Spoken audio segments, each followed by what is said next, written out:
In the heart of the sprawling Nigerian kingdom of Ife, Queen Esosa sits in her opulent chamber, her heart heavy with despair.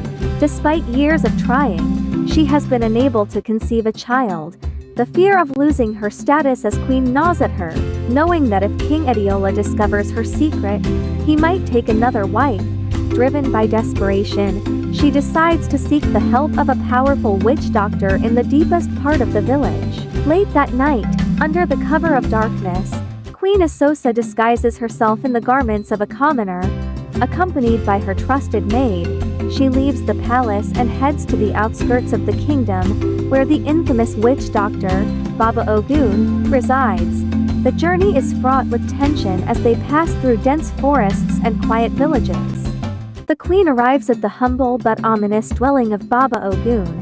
The witch doctor, an old man with deep wrinkles and piercing eyes, senses her arrival. Inside the dimly lit hut, filled with the scent of burning herbs, Baba Ogun listens to Queen Esosa's plea.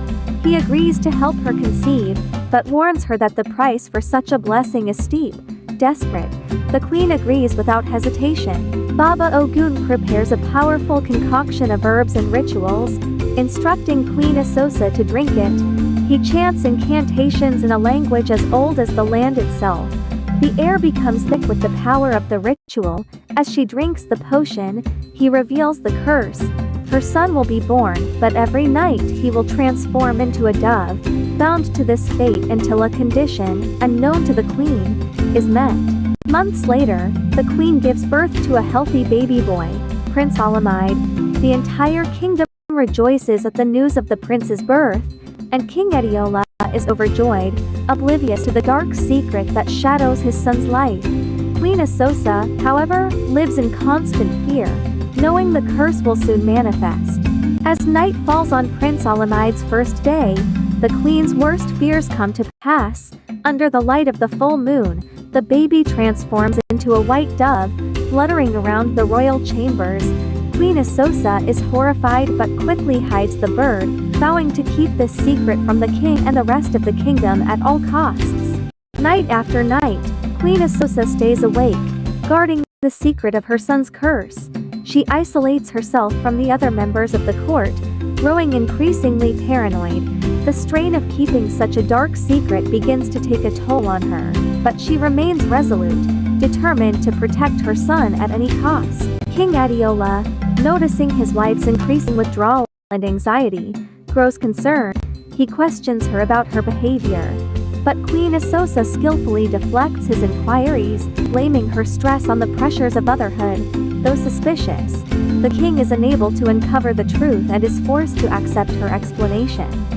Years pass, and Prince Olamide grows into a handsome, intelligent young man, beloved by the people of Ife.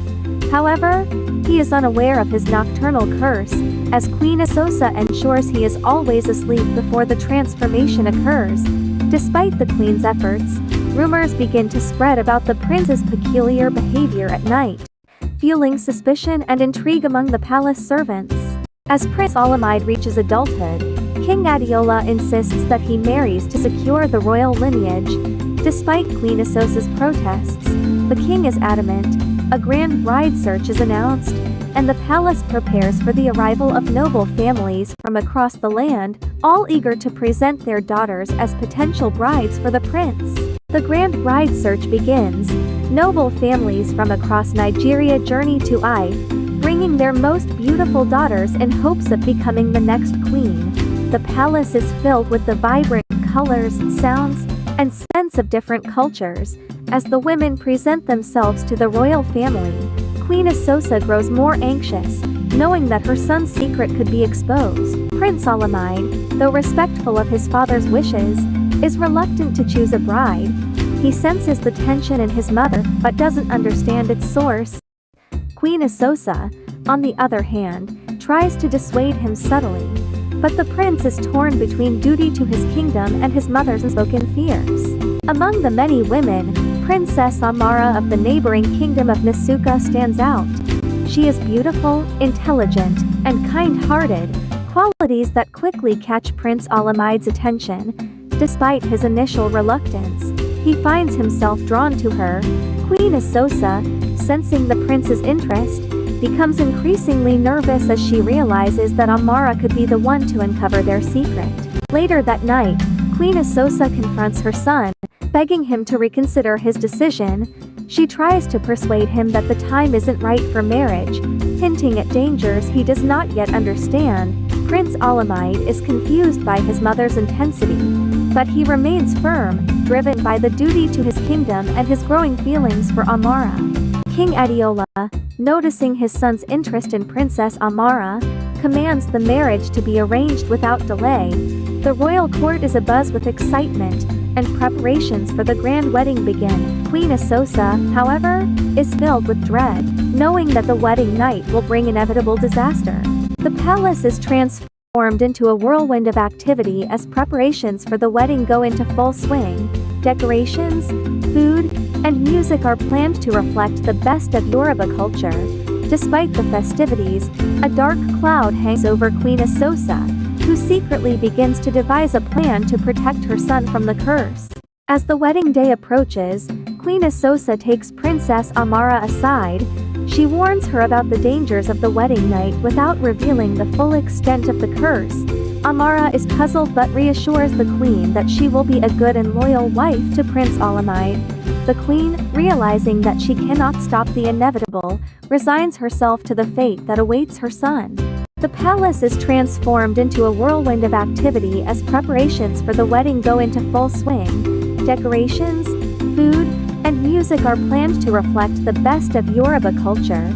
Despite the festivities, a dark cloud hangs over Queen Esosa, who secretly begins to devise a plan to protect her son from the curse.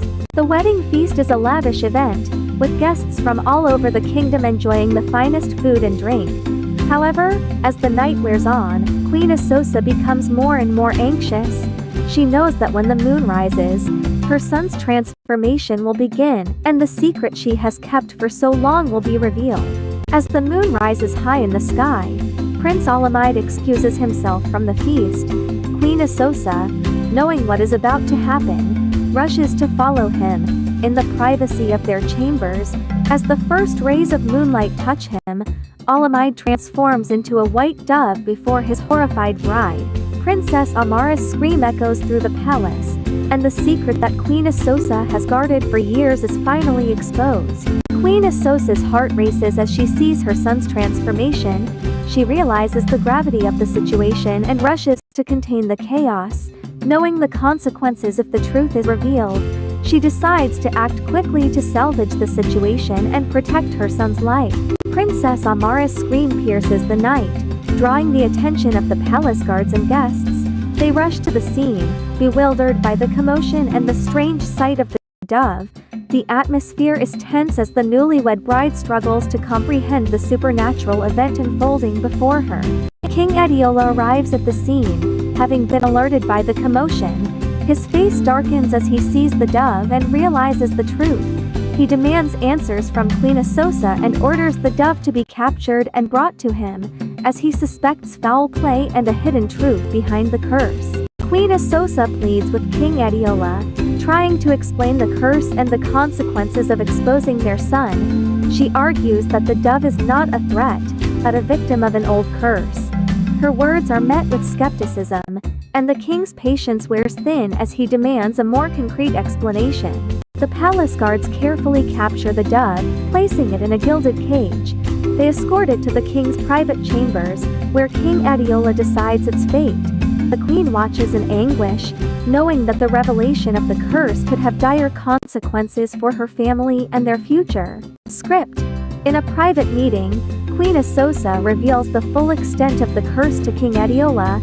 She recounts the story of how she sought the help of a witch doctor to solve her infertility, only to be cursed with the transformation.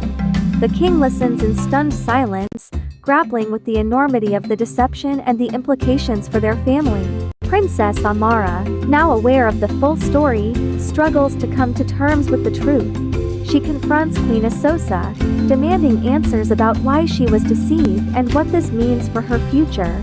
The confrontation is emotional and filled with tension as Amara tries to make sense of her new reality.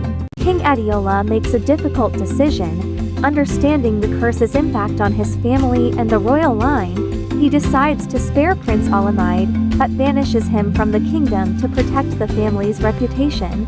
The decision is met with mixed reactions from the court and the royal family, leaving everyone in a state of uncertainty. Prince Olamide bids a heartfelt farewell to his mother and bride. As he prepares to leave the kingdom, he reassures Princess Amara of his love, promising that their paths may cross again. The emotional farewell is filled with sorrow, hope, and the uncertainty of what the future holds. The palace grounds, now quiet after the departure of Prince Olamide, are shown in the early morning light. Queen Esosa and Princess Amara walk together through the gardens, deep in conversation. The palace, adorned with traditional Yoruba architecture, stands majestically in the background.